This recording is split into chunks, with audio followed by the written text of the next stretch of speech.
ABP Bangla TV. হাইকোর্টে ভুল স্বীকার করলেন সুখেন্দু শেখর রায়। পোস্ট ডিলিট করেছিলেন তৃণমূল সাংসদ। গতকাল পর্যন্ত তিনি বিদ্রোহী হয়ে উঠেছিলেন, কিন্তু আজ মঙ্গলবার সেই বিদ্রোহী আর থাকল না, বরং নিজের ভুল স্বীকার করলেন। এক্স হ্যান্ডেলে আরজি কর কাণ্ডে পুলিশের ভূমিকা নিয়ে প্রশ্ন তুলেছিলেন তৃণমূলের রাজ্যসভার সাংসদ সুখেন্দু শেখর রায়। এদিন তিনি আদালতে তার ভুল স্বীকার করলেন। আরজি কর কাণ্ডের টুইট করেছিলেন তৃণমূলের রাজ্যসভার সাংসদ। সেই টুইটে শুরু হয়েছিল বিতর্ক। রাজ্যের শাসক দল ও পরিস্থিতি নিয়ে অস্তিত্বে পড়েছিল। এরপর কলকাতা পুলিশ লালবাজারের সাংসদকে তলব করেছিল। 2 বার তাকে রবিবার ডাকা হয়েছিল, কিন্তু সাংসদ সেখানে যাননি। সোমবার সকালে হাইকোর্টের দ্বারস্থ হন সুখেন্দু শেখর রায়। গ্রেপ্তারির আশঙ্কা করেছিলেন তিনি। মামলা দায়ের অনুমতিও মিলেছিল। আজ বিচার এজলাসে এই মামলার শুনানি হয়। হাইকোর্টে তিনি ভুল স্বীকার করে নেন। বিচারপতি জানিয়ে দেন, সাংসদের বিরুদ্ধে পুলিশ আপাতত কোনো কড়া পদক্ষেপ করতে পারবেন না। বিচারপতি ভরদ্বাজ এই বিষয়ে রাজ্যের কাছে রিপোর্ট চেয়েছিলেন। আরজি কর কাণ্ডে রীতিমতো ক্ষোভ ছড়িয়ে পড়েছে রাজ্যের সব মহলে। তৃণমূলের রাজ্যসভা সাংসদ সুখেন্দু শেখর রায় এক্স হ্যান্ডেলে লিখেছিলেন, কলকাতার পুলিশ কমিশনারের জিজ্ঞাসাবাদ করা উচিত। বিনীত গোয়েলকে সিবিআই হেফাজতে নেওয়ার কথা তিনি বলেছিলেন। শুধু তাই নয়, আরজি কর হাসপাতালে ঘটনার 3 দিন পর ডগ স্কোয়াড গিয়েছিল। কেন এত দেরি, সেই প্রশ্ন তুলেছে। দাবি করা হয়, তৃণমূলের রাজ্যসভার সাংসদ ভুল তথ্য দিয়েছিলেন। ডগ স্কোয়াড ঘটনাস্থলে মোটেও দেরি করে যাননি। তৃণমূল নেতা কুণাল ঘোষ এর এক্স হ্যান্ডেলে পোস্টের তীব্র বিরোধিতা করেছিলেন। মঙ্গলবার দুপুরের পর থেকে আর সেই পোস্টে দেখা যাচ্ছে না। মনে করা হচ্ছে তুলে নিয়েছেন। কেন এত বুক দিয়ে আগলে রাখার চেষ্টা? পদ খুইয়ে মুখ্যমন্ত্রীকে কার্যত চ্যালেঞ্জে প্রাক্তন সাংসদের। আরজি কর কাণ্ডে নিয়ে প্রকাশ্যে মুখ খোলেন তৃণমূল নেতা শান্তনু সেন। স্পষ্ট জানিয়ে দেন, তিনি এ বিষয়ে সরকারকে আর আড়াল করবেন না। আর এই ব্যাপারে মুখপাত্রের পদ থেকে প্রাক্তনকে সাংসদকে সরিয়ে দিয়েছিলেন তৃণমূল। এরপরেই ফের বিস্ফোরণ শান্তনু সেন।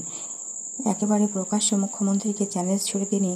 শুধু তাই নয়, বুধবার রাতে আরজি কর হাসপাতালে যে বা যারা হামলা চালিয়েছিলেন তাদের 24 ঘন্টার মধ্যে গ্রেপ্তার করতে বলেও হুঁশিয়ারি। তৃণমূলের রাজ্যসভার প্রাক্তন সাংসদ বলেন, ভারতবর্ষের একমাত্র প্রিন্সিপাল যাকে নিয়ে এত আলোচনা বিতর্ক ঝড়, তাকে কেন এত বুক দিয়ে আগলে রাখার চেষ্টা করব?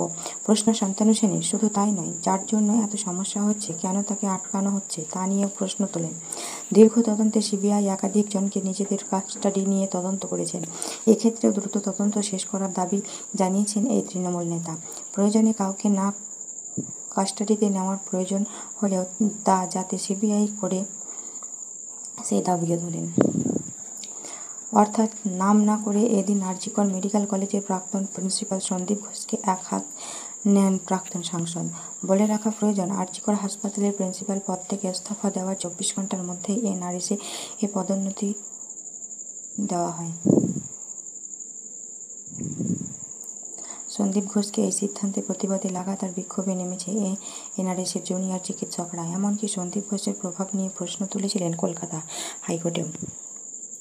এই সংক্রান্ত একটি মামলা প্রধান বিচারপতি এই ইস্যুতে কড়া মন্তব্য করেন। সকালে পদত্যাগ আর বিকেলে কীভাবে পুরসভায় সন্দীপ ঘোষকে লম্বা ছুটিতে পাঠানোর নির্দেশ দেয় কলকাতা হাইকোর্ট। বলে রাখা প্রয়োজন, বুধবার স্পষ্ট জানিয়ে দেন বিবেক থেকে সিদ্ধান্ত যে আরজি কর নিয়ে আর বলবো না। শুধু তাই নয়, আরজি করের পড়াশোনার মান এবং প্রাক্তন অধ্যক্ষ সন্দীপ ঘোষের ভূমিকা নিয়ে একের পর এক বিস্ফোরক মন্তব্য করেন।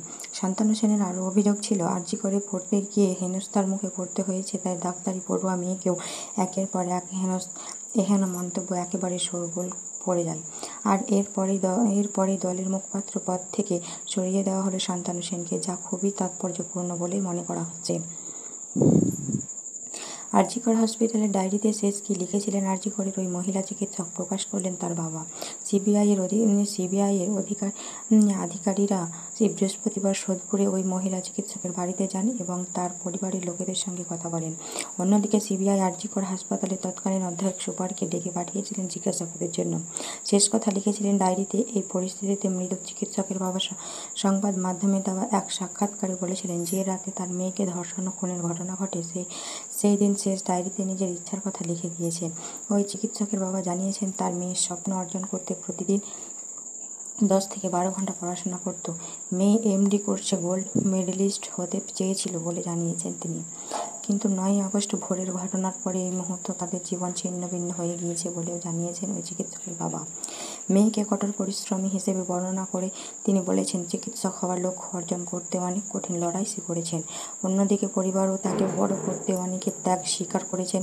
ডাক্তাররা লালবাজার থেকে বেরোতেই হাজির সিবিআই টিম। হঠাৎ সকাল থেকে সোমবার লালবাজারে বাড়ির তৎপরতা ছিল। চিকিৎসক কুণাল সরকারের তলব করা হয়েছিল, তারা হাজিরা দেন। তাদের সঙ্গে কলকাতা মেডিকেল কলেজ থেকে লালবাজার পর্যন্ত মিছিল করে গিয়েছিলেন চিকিৎসকরা। লালবাজার থেকে বেরিয়ে যেতে সিবিআইয়ের একটি দল হঠাৎ করে পৌঁছে যায় লালবাজারে। কেন হঠাৎ সিবিআইয়ের দল লালবাজারে এলো তা নিয়ে প্রশ্ন উঠতে শুরু করেছে। সকালে সিজিতেও উঠে গিয়েছিল কুণাল ঘোষ। তিনি দাবি করেছিলেন আরজিকর ঘটনার বেশ কিছু জুনিয়র ডাক্তারের বক্তব্য তিনি পৌঁছে দিতে এসেছিলেন সিবিআইয়ের হাতে। সিবিআই তদন্ত ভার নেওয়ার পরে কলকাতা পুলিশ সদ্যত্ব তাদের হাতে দিয়ে দিয়েছিল। এমনকি নির্যাতিতার ডায়েরিও হাতে পেয়েছে তদন্তকারীরা। আরজিকর হাসপাতালে গিয়ে পরপর 2-3 3D ম্যাপিং করেছে তারা, কিন্তু সেমিনার হল সিল করে না রাখার ফলে একাধিক জুতো এবং হাতের ছাপ সেইখানে পাওয়া গিয়েছে। তাতে ঠিক করা খুব মুশকিল কোনটা সঞ্জয়ের পায়ের ছাপ বা কোনটা। সিবিআই নির্যাতিতার বাড়িতেও গিয়েছে পরপর 2বার। তদন্ত ভার নেওয়ার পরে নির্যাতিতার চিকিৎসকের বাড়িতে পৌঁছে গিয়েছিলেন তারা। সেইখানে নির্যাতিতার মা বাবার সঙ্গে কথা বলেছিলেন তারা। তারপরে আবার সোমবার তারা গিয়েছিলেন সেইখানে, কথা বলেছেন নির্যাতিতার পরিবারের সঙ্গে। অন্যদিকে সিজি ও কমপ্লেক্স 3 দিন ধরে লাগাতার আরজিকর কলেজের প্রাক্তন অধ্যাপক সন্দীপকে জেরা করে চলেছেন। তারপরে আবার কিসের খোঁজে তারা লালবাজারে গেলেন তা নিয়ে প্রশ্ন উঠতে শুরু করেছে। কয়েকদিন আগে তৃণমূল কংগ্রেস সাংসদ সুখেন্দু শেখর রায় সোশ্যাল মিডিয়ায় কলকাতা পুলিশ কমিশনারের বিনীত গোয়েলের গ্রেফতারি দাবি করেছিলেন। তিনি বলেছিলেন, বিনীত গোয়েলকে গ্রেফতার করে জেরা করা উচিত সিবিআইয়ের। কেন এত বড় ঘটনাকে আত্মহত্যা বলে চালানো হলো? কে বা কারা রয়েছে এই ঘটনা? মহিলাদের 20টি বিশ্বকাপ সরল বাংলাদেশ থেকে কোথায় হবে আইসিসির এই ইভেন্ট? জল্পনার অবসান। বাংলাদেশ থেকে মহিলাদের এর 20টি বিশ্বকাপ সরিয়ে নিল আইসিসি। এই টুর্নামেন্ট হবে সংযুক্ত আরব আমিরশাহিতে। বাংলাদেশের সাম্প্রতিক ঘটনাক্রম দেখে সব দিক পর্যালোচনা করলেন পদক্ষেপ আইসিসির। অক্টোবরের শুরুতেই এই টুর্নামেন্ট হওয়ার কথা ছিল বাংলাদেশে। বাংলাদেশের ছাত্র আন্দোলন, তার জেরে প্রধানমন্ত্রী থেকে শেখ হাসিনার পদত্যাগ, অন্তর্বর্তী সরকার গঠন, বাংলাদেশের ক্রিকেট বোর্ডের ডামাডোল, এই সব ঘটনার কারণে শেষ অবধি বাংলাদেশের মহিলাদের ক্রিকেট বিশ্বকাপ আয়োজন করতে পারল না। বাংলাদেশে বিশ্বকাপ খেলতে ওয়াহিনা দেখাচ্ছিল অনেক দেশই। ভারতের পাশাপাশি ইংল্যান্ড, অস্ট্রেলিয়া, বাংলাদেশ সংক্রান্ত ট্রাভেল অ্যাডভাইসারিও ছিল টুর্নামেন্টের আয়োজনের পথে বড় বাধা। তবু বাংলাদেশের অন্তর্বর্তী সরকার সেনা প্রধানের সঙ্গে আলোচনা চালাচ্ছিলেন সিবিআই তদপ্তর। টুর্নামেন্টটি ধরে রাখতে মরিয়া ছিল, তবে বিসিবিতে ডামাডোল পরিস্থিতি জটিল করে দেয়। বিসিবি সভাপতি নাজমুল হাসান পাপন পদত্যাগ করবেন বলে জানিয়েছেন। তিনি দেশের বাইরে বাংলাদেশের শীর্ষকর্তাও পদত্যাগ পথে হাঁটছেন। 3 তারিখ থেকে শুরু হয়ে 20 অক্টোবর অবধি মহিলাদের টি-20 বিশ্বকাপের ওয়াচগুলি